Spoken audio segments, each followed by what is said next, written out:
আসসালামু আলাইকুম, কেমন আছেন আপনারা? আশা করি ভালো আছেন, সুস্থ আছেন। আমরাও ভালো আছি।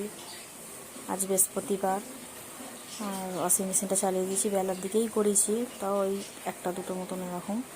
যাই হোক, আর নমাজের পার্টিটাও আর কি দিয়ে দিলাম, কারণ শুক্রবার এমনি অন্য নামাজ পার্টি আছে, ওই নিয়ে নামাজ পড়েছি। যাই হোক, এইদিকে রান্না বান্না বসিয়ে দিয়েছি। রান্নাতে পুরো এটা তোলা হয়নি আর কি। আর এখানে থালা বাসনগুলো কটা আছে, ধুয়ে নিই আর কি ধুয়ে দিলাম। আর এই আর কি মন মেজাজ একদম ভালো নেই। ভয়েসটা যদি আমি পরে দিচ্ছি, আমার আজকে ভিডিওটা অনেক লেটেই ছাড়া হবে আর কি, কারণ তখন সকালে আমি ছেড়ে দিই।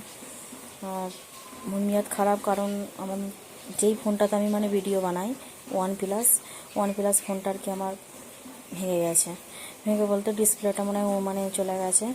আমি তো ওপো ফোনটা আমার ছেলের বয়সী, ওই ওপো ফোনটা থেকে আমার ইউটিউব চ্যানেল ওতেই আছে, ওতে কিনে আমার ইউটিউবে আমার ব্লগ ছাড়ি, যাই হোক আর কি।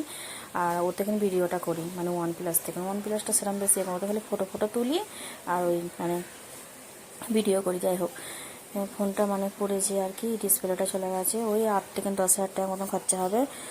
আর যেরকম দামি ফোনের তো দামি আছে না, ওর যেখান থেকে ফোনটা নিয়েছে সেই কোম্পানিতে আর কি দেবে সারাতে, আন্দাজি তাও ধরছে, তার বেশিও হতে পারে, 8 থেকে 10,000 টাকা মতন হবে। যাই হোক, আর ফোনটার দাম তখন কিনেছিলাম ফোনটা বেশি বয়স নাই, ফোনটা নিয়েছি এই 1.5 বছর মতন, আর 50,000 টাকাতে পুরো নিয়েছিলাম। এখান থেকে নিয়েছিলাম, ওই কোম্পানিতেই সারাতে দেবে, ওই নেবে। যাই হোক, আর দিতে তো হবে, যেগুলো হয়ে একটা শখের জিনিস, একটা অন্য কোনো ফোন এসে যাবে, যেই ফোনটা সারাবো যেই পয়সা। যাই হোক, খুবই মন খারাপ।